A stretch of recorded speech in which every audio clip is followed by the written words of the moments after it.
কচি আমড়া, হ্যাঁ বন্ধুরা, বনে জঙ্গলে যে আমড়াগুলি অনাদারে পড়ে থাকে সেই আমড়াগুলোর কত উপকারিতা আমরা জানি না। বিশেষ করে কোলেস্ট্রল যাদের আছে তারা যদি নিয়মিত এই আমড়া সিদ্ধ করে খান তাহলে কিন্তু অনেক উপকার পাবেন। তো welcome back to my channel নিরামিষ কিচেনে আমার সব বন্ধুদের অনেক অনেক স্বাগতম। আজ দেখাবো সবথেকে সহজ উপায়ে এই কচি আমড়ার আচার তৈরি করে 2 থেকে 3 বছর আপনারা ঘরে কিভাবে সংরক্ষণ করে খান। আর এই আচারটা আপনারা রুটি, পরোটা বা ডালের সঙ্গে, মুড়ির সঙ্গে বা যে কোনো ব্রেকফাস্টে এটা কিন্তু খেতে পারেন। এইভাবেই ইজিলি তৈরি করা। তো শুরু থেকে শেষ অবধি রেসিপিটা দেখার অনুরোধ রইল। আর যদি ভালো লাগে তাহলে একটা লাইক, কমেন্টস এবং শেয়ার করতে ভুলবেন না। পাশে থাকা বেল আইকনটি অবশ্যই প্রেস করে রাখবেন যাতে নতুন নতুন রেসিপি আপলোড হলে সবার আগে আপনার কাছে নোটিফিকেশান যায়। এটা নতুন বন্ধুদের উদ্দেশ্যে বললাম, পুরানো বন্ধুদের উদ্দেশ্যে বলছি। পরিবারে একবার এসে যাওয়ার কথা ভাববেন না, প্রয়োজন হলে প্রথম থেকেই আসবেন না। যাদের চ্যানেল আছে তারাই কিন্তু এই কাজটা করে থাকেন। সবসময় সবার রেসিপি এতে কমেন্টস করা হয় না। আর যাই হোক, আমি বলছি আপনাদের, চলুন দেখা যাক কীভাবে এই রেসিপিটা করেছি। এখানে 1 কিলো আমড়া আছে, কচি আমড়া। দেখুন, পরিষ্কার করে ধুয়ে নিয়েছি। ধুয়ে জলটা ঝরিয়ে নিতে হবে, আমড়ার গায়ে কোনো রকম জল না থাকে। তো এটা আমি কেটে নেব। দেখুন, বোটাটা ছাড়িয়ে নিয়েছি। আর যখন বাজার থেকে কিনে আনবেন বা নিজেদের গাছের আমড়া, একটু পেড়ে জলে ভিজিয়ে রাখবেন, তাহলে ওর গায়ে যে নোংরাটা থাকে সেটা একদম উঠে যাবে। আমড়াগুলি আমি ধুয়ে নিয়েছি। এটা আমার কেনা আমড়া, একটু রোদে রেখেছিলাম। আর এবার থালাতে ঢেলে দিলাম, দিয়ে এবার আমি কেটে নেব। আপনাদের দেখাচ্ছি এটা বিভিন্নভাবে তৈরি করা যায়। পুরো আমড়াটা সিদ্ধ করে পুরোটা চটকে একটা রেসিপি হয়। তো আজ আমি আপনাদের দেখাবো এইভাবে। এই দেখুন, একদম কচি, কোনো রকম বীজ হয়নি। আর এই আমড়াগুলোর কিন্তু ভীষণ উপকারিতা। তা একটা আমড়াকে 4 টুকরো করে এইভাবে আমি কেটে নেব। আর এখানে 1 কিলো আমড়া আছে, কেটে নিয়েছি। দেখুন, 1 গামলা আমড়া হয়েছে। এইবার এই আমড়ার মধ্যে শুধু একটু হলুদ গুঁড়ো দেবো, আর কিচ্ছু দেবো না। কোনো রকম নুন দেবো না। নুন দিলে জল গলে যাবে, মানে জলটা বেরিয়ে আসবে। আমড়াটা যেহেতু আমি এইভাবে তৈরি করছি যাতে 2 থেকে 3 বছর সংরক্ষণ করে ইজিলি খাওয়া যায়, তো এই হলুদ গুঁড়ো মাখিয়ে আমড়াটা রোদে দেব। এটা খুব বেশি শুকাবো না, একটা রোদ, মানে এখন যা রোদ পড়েছে বন্ধুরা, একটা রোদে যদি আপনি ছাদে দেন তাহলেই কিন্তু এর গায়ে যে জলটা থাকবে সেই জলটা একদম শুকিয়ে যাবে, কোনো রকম জল বেরোবে না। তো এই জলটা মারার জন্যই আমি রোদে শুকিয়ে নেব। একবার শুকিয়ে নেব, মানে একটা দিনের রোদ। ধরুন আজকে সকালে কেটে দিলাম, আর্লি মর্নিংয়েই আপনারা কেটে দেবেন।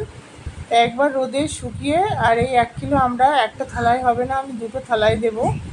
দিয়ে এটাকে শুকিয়ে নেব। একটা রোদ, অনলি একটা রোদ দেবো, যাতে কী হবে, কোনো রকম ভাইরাস বা ফাকুন্দা কিন্তু পড়বে না পরবর্তীকালে, মানে যখন আমড়াটা আমি সংরক্ষণ করে খাবো। তা 2টো পাত্রে আমি এইভাবে দিয়ে রোদে দিচ্ছি। রোদে দিয়ে একটা রোদ, আমি এটাকে একটা রোদ দিয়ে নেব, খুব বেশি রোদ দেব না। তা দেখুন, এখানে ছাদে দিয়েছি। এইটা দেখুন, জলটা মরে গেছে, এই রকম অবস্থায় আছে আমড়াটা।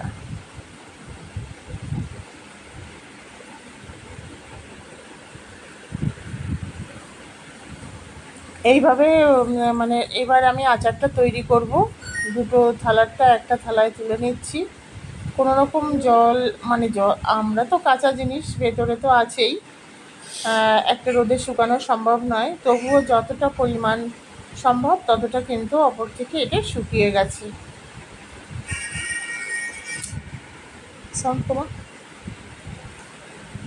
তা এইভাবে দেখুন 1 গামলা মানে কতটা হয়েছিল, কতটা শুকিয়ে গেছে। এবার একটা মশলা তৈরি করার জন্য একটা মশলা নেব। এখানে শুকনো লঙ্কা আছে, গোটা জিরে, মেথি, সর্ষে আর মৌরি।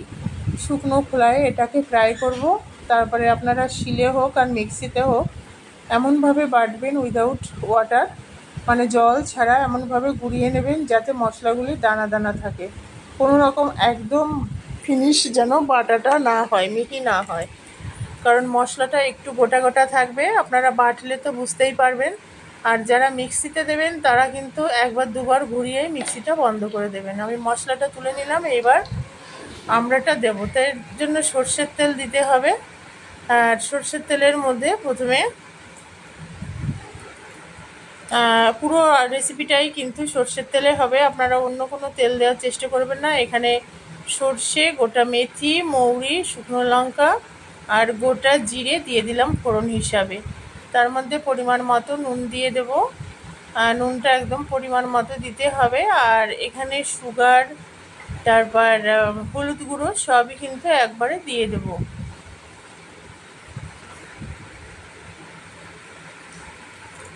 চিনি দিয়ে দেবো পরিমাণ মতো। আর এই আমড়াগুলি খুব একটা টক হয় না বন্ধুরা, আমার মুখে জল চলে এসছে। তা পরিমাণ মতো নুন, হলুদ আর চিনি দিয়ে দেবো। যারা খুব বেশি মিষ্টি খান তারা একটু বেশি করে মিষ্টি দেবেন আপনাদের পরিমাণ অনুযায়ী। আর যারা ভাবছেন যে টক ঝাল মিষ্টি হালকা খাবো মিষ্টিটা, তারা সেইভাবেই মিষ্টিটা দেবেন। তো এইটা প্রথমে একটু কষে নিতে হবে, নিয়ে এইবার এই শুকিয়ে রাখা আমড়াটা আমি দিয়ে দেবো। আমড়ার কালারটা জাস্ট অসাধারণ হয়েছে বন্ধুরা। কোনো রকম আমড়াতে জল দেওয়া যাবে না, এটা কিন্তু মাথায় রাখতে হবে।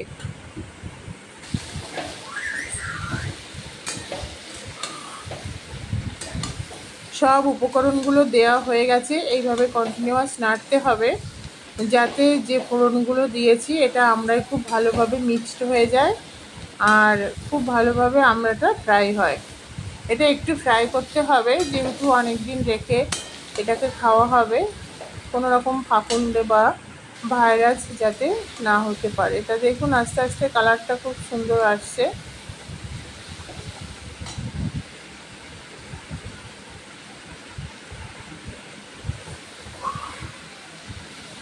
এইভাবে নাড়তে হবে। আর গ্যাসের ফ্লেমটা মিডিয়াম রাখতে হবে, একদম হাই ফ্লেমে রাখা যাবে না, তাহলে কি হবে আমড়াটা পুড়ে যাবে। যেহেতু আমড়া একদম নরম, সেই জন্য পুড়ে যাওয়ার সম্ভাবনাটা থাকে। এইবার যে মশলাগুলো দেখুন আধা ভাঙা করেছি, এটা দিয়ে দেবো। পুরো মশলাটা আমি যতটুকু দেখিয়েছিলাম পুরোটাই কিন্তু দিয়ে দেবো।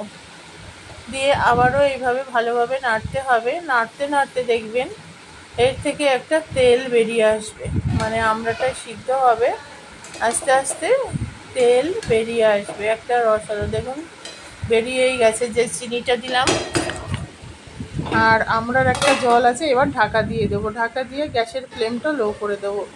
তো দেখুন কালারটা চেঞ্জ হয়ে গেছে আর আস্তে আস্তে তেল বেরিয়ে গেছে আমড়া থেকে, তেল আর জল একটা দুটো বেরিয়ে গেছে।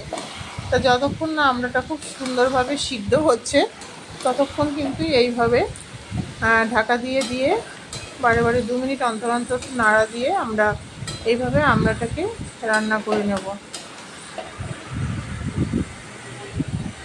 সিদ্ধ হয়ে গেছে আমড়াটা। এবার দেবো ভিনিগার। ভিনিগার দিলে অনেক দিন সংরক্ষণ করতে পারবেন, কোনো রকম পোকা বা ফাফুন্দে কোনো কিছুই হবে না। আর এটা যেহেতু বর্ষাকাল ভিনিগারটা দেওয়া, এই জন্য। তবুও আপনাদের বলছি যেভাবে আমড়াটা আচারটা তৈরি হচ্ছে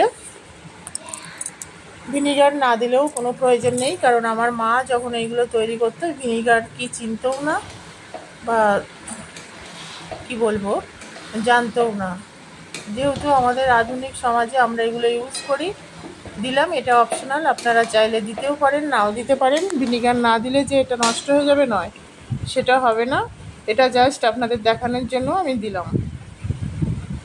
যেভাবে আমড়াটা তৈরি করছি, হ্যাঁ মাঝে মধ্যে আপনাকে একটু রোদে দিতে হবে যে বয়ামে। আর অবশ্যই আমড়ার আচারটা কাচের বয়ামে রাখার চেষ্টা করবেন, কাচের বয়ামে রাখবেন। মাঝে মধ্যে হয়তো মাসে একবার একটু রোদে দিলেন, ব্যাস তাহলেই হবে। দেখুন আচারটা একদম রেডি হয়ে গেছে, তেল বেরিয়ে গেছে। এটাকে একটা গামলায়, ধরুন রাতে আমি আচারটা তৈরি করছি, একটা গামলাতে আমি এটাকে বের করে, মানে একটা পাত্রে এটাকে ঠান্ডা করতে দেবো, একটা পাত্রে রেখে দেবো।